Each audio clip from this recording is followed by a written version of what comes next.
Hello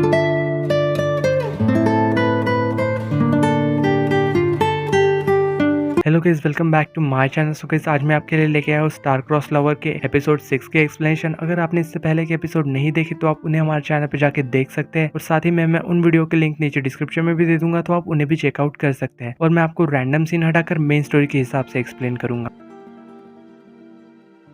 सो episode 6 की starting में हमें यहाँ पे मिस किम और गुफिया को दिखाया जाता है, जो कि यहाँ पे हॉस्पिटल में ग्रैंडमा से मिलने आए थे। अभी यहाँ पे गुफिया उससे पूछ रहा था कि मुझे यहाँ पे क्यों लेके आई हो, वो बुढ़िया जिए या मरे, मुझे उससे क्या। इसके बाद वो दोनों ही ग्रैंडमा के रूम में चले जाते हैं, जहाँ एक नर्स उन दोनों से पूछ रही थी कि इनकी फैमिली से हो क्या आप। जिसपे यहाँ पे मिस किम कहती है कि हाँ, आप ऐसा कर सकते हो। इसके बाद यहाँ पे गुफिया नर्स से पर डे रूम के चार्ज के बारे में पूछ रहा था, जिसपे नर्स बता रही थी कि ये एक VIP रूम है, तो नॉर्मल रूम से तो बहुत ज्यादा चार्ज होगा इसका। इसके बाद जब वो दोनों रूम से बाहर जाते हैं, क्योंकि यहाँ ग्रैंडमा सो रही थी, यहाँ पे गुफिया मिस किम से पूछ रहा था कि उस लड़के के पास इतना ज्यादा पैसा कहाँ से आया जो कि उसे VIP रूम में रखा है इसने। यहाँ पे दोनों ही ना एक साथ एक ही बात सोच रहे थे कि तो गुफिया यहाँ पे कह रहा था कि रिच बॉयफ्रेंड। यहाँ पे ना गुफिया कुछ सोच रहा था, मिस किम से कह रहा था कि उसने तुम्हें सामान लेके आने के लिए कहा था, क्यों ना वो सामान कल मैं उनसे देने जाऊंगा। उसी रात हमें यहाँ पे एनबे को दिखाया जाता है, जो कि अपने रूम में बैठा हुआ था। तभी यहाँ पे उसे ना तेंजू के लिए कुछ कपड़े खरीदने का ख्याल आता है। यहाँ पे एनबे अपना टैब लेके ऑनलाइन ऑर्डर करने जाता है, लेकिन यहाँ पे एनबे को ना काफी ज्यादा परेशानी हो रही थी सिलेक्ट करने में। वही इधर तेंजू और पैरेट कुछ देख रहे थे, तो यहाँ पैरेट तेंजू से कह रहा था कि तुम ज्यादा मत सोचो, मेरे बॉस ना तुम्हें कुछ नहीं करेंगे, उन्हें ना बस तुम्हारा मैजिकल स्टोन चाहिए। साथ ही वो उससे ये भी कहता है कि तुम्हारे मेमोरीज खत्म हो गया है, इसलिए ना हम तार से 09 को भी नहीं पकड़ सकते। तो इस बात पे ना इन दोनों की यहाँ पे आर्गुमेंट हो जाती है, जिसपे यहाँ पे तेंजू कहती है कि मैंने तुम्हें ड्रॉ किया है, इसलिए तुम सब यहाँ हो। तो इस बात पे ना यहाँ पैरेट भी कुछ देर के लिए सोच में पड़ गया था कि क्या वो सच में कॉमिक से बाहर आए हैं। और थोड़ी देर बाद जब दिखाया जाता है कि यहाँ तेंजू ना एक टेबल के नीचे सो गई थी,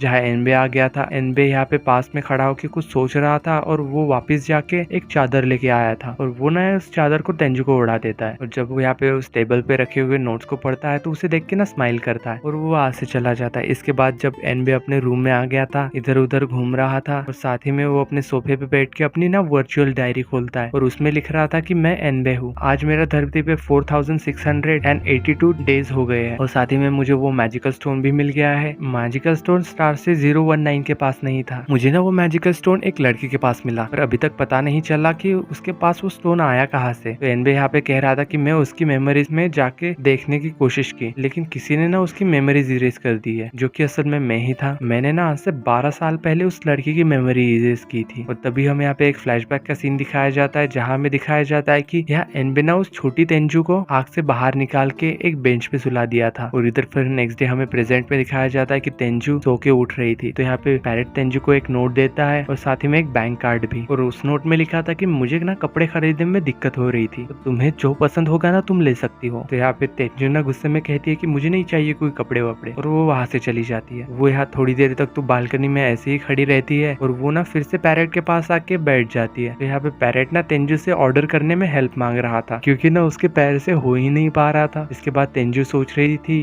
तो उसके दिमाग में ना एक आइडिया आता है कि क्यों ना कुछ ऑर्डर कर लेते हैं, जब वो कुरियर वाला आएगा तो वो कुरियर लेने के बहाने यहाँ से भाग सकती है। तेंजू यहाँ पे सामान ऑर्डर करती है, कुरियर वाला यहाँ पे सामान देने आया था, तो यहाँ ना ऑटोमेटिकली गेट खुल भी जाता है और बंद भी हो जाता है। तो यहाँ पे ये देख के ना वो डिलीवरी वाला डर के भाग गया था, जब यहाँ पे वो पार्सल अचानक से लिफ्ट से ऊपर आ गया था। और यहाँ तेंजू ना जल्दी से लिफ्ट के अंदर चली जाती है, और वो यहाँ पे ना लिफ्ट के बटन दबा के नीचे जाने की कोशिश कर रही थी, बट यहाँ लिफ्ट तो नीचे जाती ही नहीं। तेंजू यहाँ पे फिर से ट्राई करती है, लेकिन फिर भी कुछ नहीं होता। तभी यहाँ पे पैरेट आके उससे कहता है कि तुम मेरे होते हुए ना यहाँ से नहीं जा सकती, जिसपे तेंजू ना गुस्सा हो जाती है, और उससे कह रही थी कि अब मैं ना बहुत ज्यादा शॉपिंग करूंगी, जितना कि मैं कर सकती हूँ इस कार्ड से। और वो ना एक एक करके बहुत सारी शॉपिंग कर लेती है। वही इधर दूसरी तरफ हमें एनबे को दिखाया जाता है हॉस्पिटल में, जो कि ग्रैंडमा के पास बैठा हुआ था। और तभी ना यहाँ पे ग्रैंडमा भी उठ जाती है। यहाँ ग्रैंडमा एनबे से पूछ रही थी कि तुम कौन हो और तेंजू कहाँ है। तो यहाँ पे से इंट्रोड्यूस करवाता है, और बता रहा था कि तेंजू ना अभी कुछ देर के लिए बिजी है। और साथ ही में वो उससे पूछ रहा था कि ग्रैंडमा आज से 12 साल पहले जब तेंजू छोटी थी, आपके गांव के घर में साथ ही में एक बहुत बड़ी आग भी लगी थी, क्या आपको याद है कुछ वहाँ क्या हुआ था। यहाँ पे ग्रैंडमा कह रही थी कि हाँ मुझे याद है, तेंजू को ना फायरवर्क काफी ज्यादा पसंद आया था, उसने कि ऐसा फायरवर्क कभी भी नहीं देखा था। पर ये वो बात नहीं थी जो कि एनबे जानना चाहता था। वही दूसरी ओर हमें यहाँ तेंजू को दिखाया जाता है, जो कि काफी ज्यादा शॉपिंग कर रही थी। तभी यहाँ पे उसे ना सेंसेन का मैसेज आता है, और वो उसे रिप्लाई करती है कि कम एंड फाइंड मी। वही इधर हमें इस एलियन को दिखाया जाता है, जिसे पता पता चलता है कि सोही का ना ट्रैकर मूव हो रहा है। इधर यहाँ पे मैसेज मिलने के बाद सेंसेन उसके घर के पास एक कैब में आती है। सेंसेन जैसे ही यहाँ पे वहां जाके नॉक करती है तभी यहाँ पे ना पैरेट गेट खुलता है और यहाँ सेंसेन फिर लिफ्ट से ऊपर आ जाती है। यहाँ सेंसेन को देख के वो तो काफी खुश हो गई थी और वो उसे हक कर लेती है। वो उसे यहाँ पे टेबल पे बिठा देती है और फिर वो इधर उधर पैरेट को देखने लगती है। और यहाँ पे पैरेट ना सभी कुछ छुप के देख रहा था और साथ में उस पे हंस भी रहा था। तभी यहाँ पे सेंसेन तेंजू को बताती है कि वो एक लड़के से मिली थी और उसने साथ ही में उसका टेप बिना खोले ही मुझे वापस भी कर दिया। वही इधर दूसरी ओर एनबे हॉस्पिटल बिल जमा कर रहा था। इसके बाद यहाँ पे तेंजू ना उसे कॉमिक की मदद से सारी कुछ बातें समझाने की कोशिश कर रही थी, लेकिन यहाँ पे सेंसेन को ना कुछ भी बातें समझ नहीं आती और वो उससे कह रहे थे कि तुम मुझे कॉमिक क्यों दिखा रही हो। यहाँ पे सेंसेन ना काफी ज्यादा ड्रंक थी, इस वजह से सोफे पे जाके लेट जाती है। तेंजू यहाँ पे मन में सोच रही थी कि सेंसेन आई एम वेरी अनलकी कि तुम्हारी जैसी दोस्त मेरे पास है। और यहाँ पे टेलीपैथी की वजह से एनबे ना ये सारी बातें सुन लेता है और वो उससे कह रहा था कि तुम्हें क्या लगता है कि मैं कुछ सुन नहीं रहा। इसके बाद वो उससे कहता है कि तुमने ना कॉन्ट्रैक्ट साइन किया था और अगर तुम इसके अगेंस्ट गई तो तुम्हें ना पनिशमेंट मिलेगी। तो इस बात पे तेंजू कह रहे थे कि एक पेपर का टुकड़ा कुछ नहीं कर सकता और साथ ही में वो उससे कह रहे थे कि मैं ना तुम्हारी आइडेंटिटी रिवील कर दूंगी। तो एनबे उससे कह रहा था कि अगर तुम पूरी दुनिया को बता दोगी फिर भी मुझे ना फर्क नहीं पड़ेगा, मैं ना अपनी पावर से पूरी दुनिया की मेमोरी इरेज कर दूंगा। तभी यहाँ पे गुफिया भी वहां आ गया था, वो भी लिफ्ट से ऊपर चला जाता है। तो यहाँ पे पैरेट उससे कह रहा था कि ओ नो, मैं तो सिक्योरिटी सिस्टम बंद करना ही भूल गया था। यहाँ तेंजू गुफिया के पास जाती है और उससे पूछ रही थी कि आप यहाँ पे क्या कर रहे हो। तभी यहाँ पे गुफिया की नजर ना तेंजू के कंधे पे बैठे हुए पैरेट पे जाती है। तो यहाँ पे गुफिया ना पैरेट को उल्टा पकड़ के साइड कर देता है। इसके बाद यहाँ पे गुफिया हॉल की तरफ बढ़ते हुए कहता है कि तेंजू तुम यहाँ इस लग्जरी रेसिडेंस में रह रही हो। और इसी तरह वो बात करते करते उससे कहता है कि तेंजू तुम्हारे पापा ने पैसे लिए थे, वो पैसे ना मुझे वापस करो। तो यहाँ पे तेंजू उससे कह रहे थे कि अंकल मेरे पास अभी पैसे नहीं है। तो गुफिया उससे कह रहा था कि तुम्हारे पास पैसे नहीं है लेकिन तुम्हारे रिच बॉयफ्रेंड के पास तो है ना। तो यार तेंजू उससे कह रही थी कि अरे ऐसा कुछ भी नहीं है। तो यहाँ गुफिया ना तेंजू को मनाने की कोशिश कर रहा था और साथ ही में वो उसे यहाँ से बाहर भी लेके चले जाता है। तभी यहाँ पे सेंसेन ना नशे की हालत में जग जाती है और वो उससे कह रहे थे कि ये किडनैपिंग है। तो यहाँ पे गुफिया सेंसेन से कह रहा था कि तुम ना सो ही जाओ और वो यहाँ पे तेंजू के लेके वहां से जाने लगता है। और इसी सीन के साथ एपिसोड 6 की एंडिंग होती है।